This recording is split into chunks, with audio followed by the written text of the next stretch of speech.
Hello friends, it is that time again with that Erickson, and this is it everybody. Tomorrow is launch day, so this video is going to be a new player getting started at launch guide. The guide will not go super in-depth on every topic, as that would easily lead to the video being very long. I'll give you a foundation so that you can get out there and explore and enjoy the game. So while each section I do will be timestamped in the description below, I'm not going to go insanely in depth.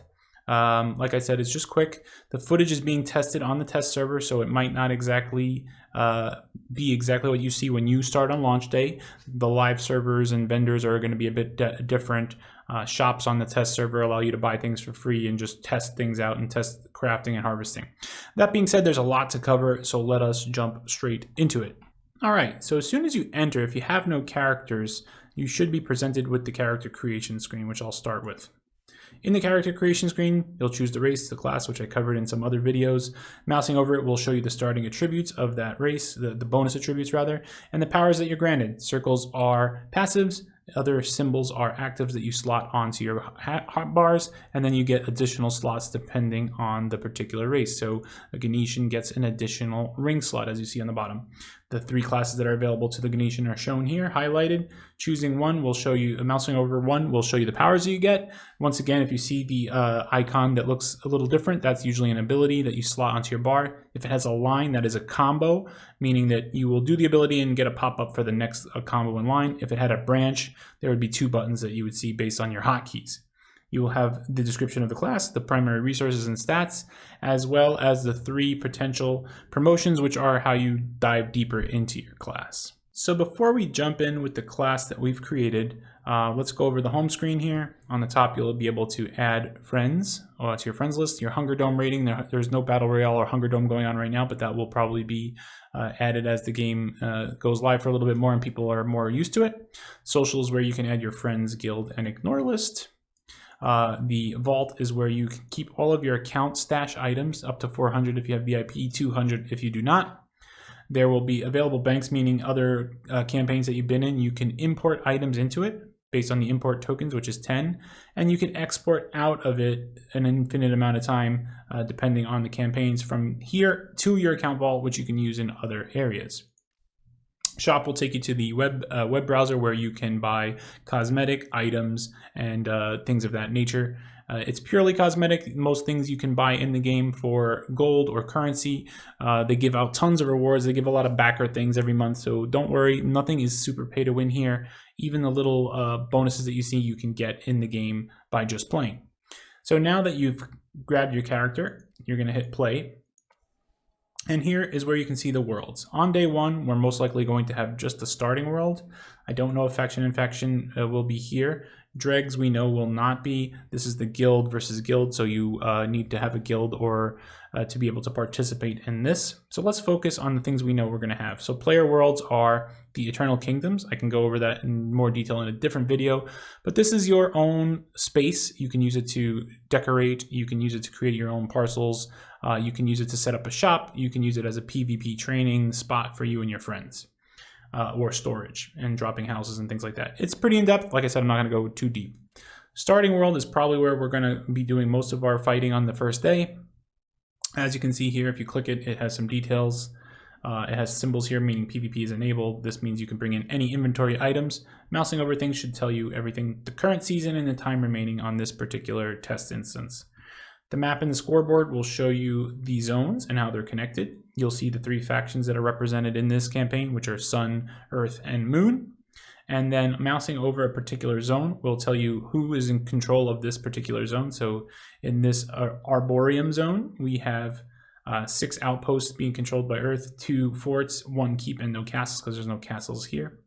And yeah, that's how you get points by taking over these specific objectives. So where are these objectives? You can click a map to see more details. The outposts are either going to be these statues. They'll be regular statues that have buffs. They'll have respawn outposts where if you own that, you can respawn there if you die if you're of that faction. And then there'll be some random little outposts throughout the map that are represented by these flags. Other icons that are important are the war tribes or camps. This is where you can kill NPC characters to loot gold and equipment.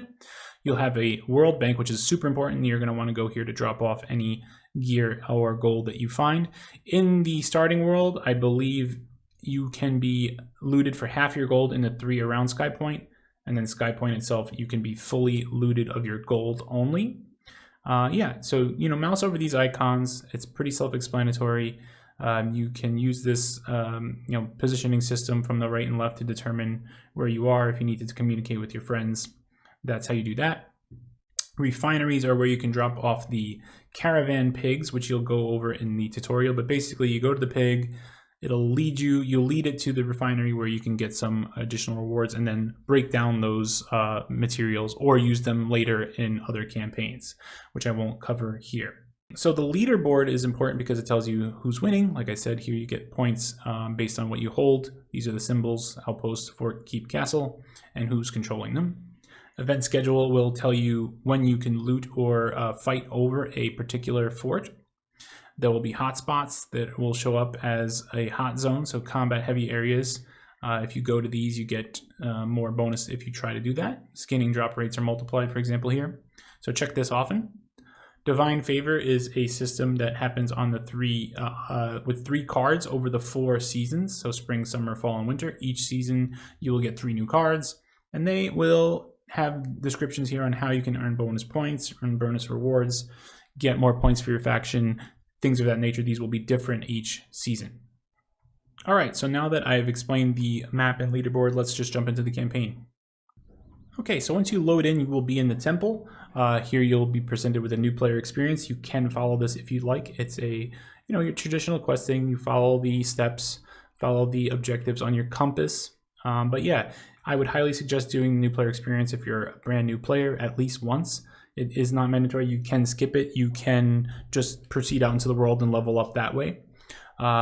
Let's just go over the UI real quick. Top left is your portrait. You'll see next to my portrait I have my faction, which is Sun, and my guild's logo there, as well as my health bar level. Top right, location, followed by the score, any quests that I have, and then the buffs are under it. Bottom right is the season. So right now it's spring. You can see the progression. There's a little green bar under there that determines when you move to the next season. Bottom left will be your chat. You can hit enter and then tab between those. You can also close out and minimize that by clicking the little bottom arrow. Then you have your hotbar, so your numbered bars. If you had multiple bars, some classes have like a ranged tray and a different tray. There'll be a little buttons that you can switch that you can set in your keybinds. You have 3 item slots where you can put items. You have next to your action bars your left, right, and retaliate. Your left mouse button, right mouse button, and retaliate ability. Your ultimate is the big glowing box. Your mount is in the top right. Your recall and any additional. Bottom left, the very bottom is your experience and current level. So if you're going to do the new player experience, I would suggest doing that. It should get you to the high 20s easily if you follow the whole thing. It should take an hour or 2. If not, you can come over to this Tree of Life section that every temple should have. You'll have, if you have VIP, which is the optional monthly subscription, you can do a free level 25 boost here. Don't worry, getting to 25 is very easy. Level 1 to 30 is very simple, and you do not need to go crazy here. If you don't want the VIP, you don't need it. This is so you can respec, which would be free if you were a VIP. Otherwise, you can buy tomes to do it for gold. Now, these are expensive. I would not suggest buying these willy-nilly, as gold is a main sink for the game, and having a lot of gold is important, so buying a lot of respecs is probably not advised, since you could just make new classes. Here you can change between the factions. If, for example, your friends are not on the same faction as you and you want to meet up, you can change your factions here. Buffs will usually be by trees and statues out in the world, and these buffs look like these little scroll pedestals, and holding F will do it. Tree of Life vendor will sell you a seed which you can use to plant in keeps and then take it over for your faction. That's a bit more advanced. That's for, you know, guild leaders and people that really know what they're doing. I would not advise doing that as a new player. When you're leveling up, you might get pieces of gray or crappy gear that are labeled as sacrifice items. If you come to a sacrifice pit, you can drag and drop these items in here and they will give you some experience. So that's another way that you can level alts without needing that level 25 boost. If you play a lot on one character, you can put it all in your vault and then give it to your alt and then, you know, just power level by dropping a bunch of stuff in there. So leveling to 30 gets easier and easier the longer you play. It's not that important. So some of these vendors you're going to see, you might not see on live because this is test. So there's a lot of vendors that you can get for free. It's pretty busy here. And a lot of the crafting materials you can get for free to allow for testing purposes. So let's go a little bit more into your class now. And the class system, as I mentioned, gets pretty diverse. So in your talent tree, you get 15 points at level 30. I have spent my points in this way.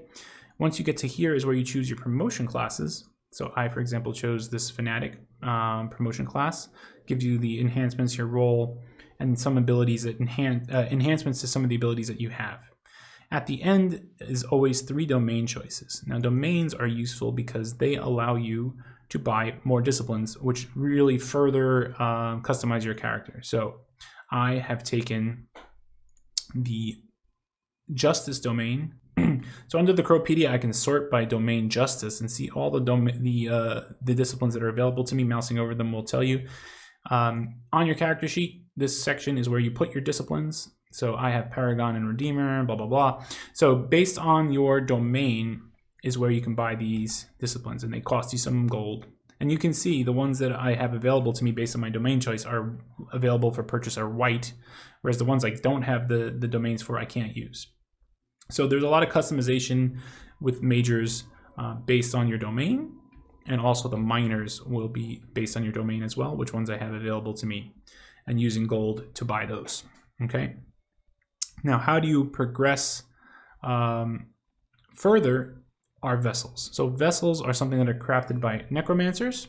You can buy a vessel for some gold, but I would not advise it because it's pretty pricey. I believe it's 15,000 if you buy from like a cheap vessel person. So here, this would allow me to level up to level 31, but it's pricey. I would suggest talking to your guild, talking to a local friendly necromancer that can help you make the vessel and not waste your money on the vessels to begin with. But if you're very desperate and you want to get to 31 and you have a lot of gold, feel free. I just would not advise that. So that's how you level up. That's how you plan out your character. That's how you build your character with the disciplines and minors and your talent tray. So now that we've covered that, let's talk a little bit about the harvesting progression. So harvesting progression, you're going to want to buy the white exploration discipline for what you're looking to do. You have 2 of them, so you can you can do 2 harvesters, or you can do a harvest and a craft, or you can do 2 crafts. There's lots of options based on what your playstyle is going to be for that particular character that you made. Once you have this equipped, it allows you to make new runestone tools. So you can see I can now have an intermediate runestone knife if I bought this Skinner discipline. With that tool equipped, which you can craft over at the general tables or the rune crafting tables, you'll get better abilities to smack to harvest the particular item you want, and it will also open up the option for you to get more disciplines to drop. And when those disciplines drop, you can then combine them here by using this section in your crafting panel, which is accessed by J under upgrades disciplines. So I would need 3 green disciplines to go, and 3 soul essences and 3 domination dust, which you buy, which is pretty costly, to upgrade to a green discipline. And as you progress, you'll get better and better. I'll put some screenshots on how that looks on the video here. So crafting is similar, where you would buy a crafting discipline for the specific craft you're looking to do. It'll allow you to get more recipes when you go to the specific crafting table in mind. So necromancers, I mentioned, make vessels. So once you have this, you can then go to the necromancy table and you'll see more recipes. You can buy these belts once you get to a green discipline. So how do you get to a green discipline for crafting? Similarly, you would just do the activity. So if I'm making a lot of things with the necromancer trait, I have a chance to drop green disciplines, which I can then equip, which would allow me to buy these belts for the specific craft as well, which gives me more experimentation points, which is a much more detailed conversation. But basically, you get the exploration disciplines you need, the harvest disciplines you need, and doing the activity while making sure you're using the right tool will unlock the chance to drop more disciplines, and you go up that green to blue to orange to purple to orange treadmill, and that's how you progress through your crafts and harvests. Let's get out in the world and I'll show you a little bit of harvesting quickly. All right, so I'm out in the world. I created a knight that has the logger exploration. I've crafted myself a intermediate crafting tool at the general or rune crafting station. As you can see, it says harvesting wood in PvP areas now yields the logger discipline. This chance is increased. And basically, if I knock down non-standard wood, so in this case birch is a non-standard wood, I have the chance to get the discipline. Now, I have an energetic harvesting button that I gained, which I've put on my bar, and it's a combo point system. So for 1 pip, you see what it does here. I'm not going to read all those. So based on 1 through 5, I have the little pip meter there in the bottom right, in between the little pip meter there on the bottom right, in between my ultimate and seasons. I can use it and hit the button to generate the specific thing. So 2 pips makes me get more weak spots, and the weak spots come up as like these little target icons that if you put your mouse in the target and hit while that's up, you'll do more damage. I'm not getting a lot of them, which is of course. 1 will give me some other bonuses. So yeah, this is basically how you harvest. You pick up the items, and as I do this, I have a chance to get a green discipline. It's not that lucky, so it's going to take some time. All right, so when you're out in the world, the things that are non-basic, they will glow and have a little glow to them. Whereas you'll get used to the basic ore, which is this slag. It looks like this tiger striped rock. This is the non-basic ore, which is slag. You have cobblestone, which is your basic rock from quarrying, and there are knotwood trees, which I don't think there's any around here, but this one, yeah. So this has a chance to give knotwood sap and knotwood tree. Those are your basic. Now other ones will have ranks and they'll be higher. So for example, this is rank 5 ash. Plentiful harvest determines how much you get out of it. You can get more plentiful harvest by raising your disciplines, getting some crafting food, and also the season you're in will give you some by default. So that's the basics of gathering. Ore will look different, rocks will look different. I'll let you guys get out there and explore. It would take too long to show you every single thing, but that's basically how you harvest. Have the right tool. Make sure you're always using your intermediate tool if you plan to get more disciplines out of it to progress from white to green to blue to purple to orange for your disciplines. And that's what you're going to be mostly doing on day 1 when it comes to harvest. All right, guys, so that's pretty much it for me. We've covered character creation. We covered the main screen, maps, rewards, the vault, in-game storage options, keybinds, the VIP briefly, how factions and dregs campaigns will work, the scoring, gathering, crafting, very briefly. That's a topic all on its own, which maybe I'll get into. How you get vessels and how that lets you raise to level 35, which is the end game in terms of like total progression for your character. It doesn't count all the other things, getting purple, you want to have your disciplines higher, things like that. Your Eternal Kingdom, which I didn't really go into depth for, that's more of a customizable cosmetic area that you can use as a shop or a storage. We covered your first days, what you should be doing, which is mostly banking a lot of gold, getting out there and getting some gear, finding the class you like. Getting to level 30 does not take long. Use these first few days to try a bunch of different classes. We covered some harvesting and gathering. We covered a little bit of crafting, just briefly on how you progress those two, not details on how to do harvesting and crafting, just a progression. Getting a guild is number 1 priority. Get a good guild. I myself am in a guild called Lords of Death. They've been in the game since, as long as the game's been in development, so they have 5 years worth of experience, a great community, but I would let you do your own research, but I will put the link to my guild in the description below, and I would say go ahead and check them out. And yeah, some external resources I will also put in the descriptions below. If you have any questions about getting started, please do not hesitate to reach out to me. I will be glad to help you. I'll be streaming on Twitch, and all my socials will be in the description below. And as always, this has been That Erickson, and until next time, take care, friends.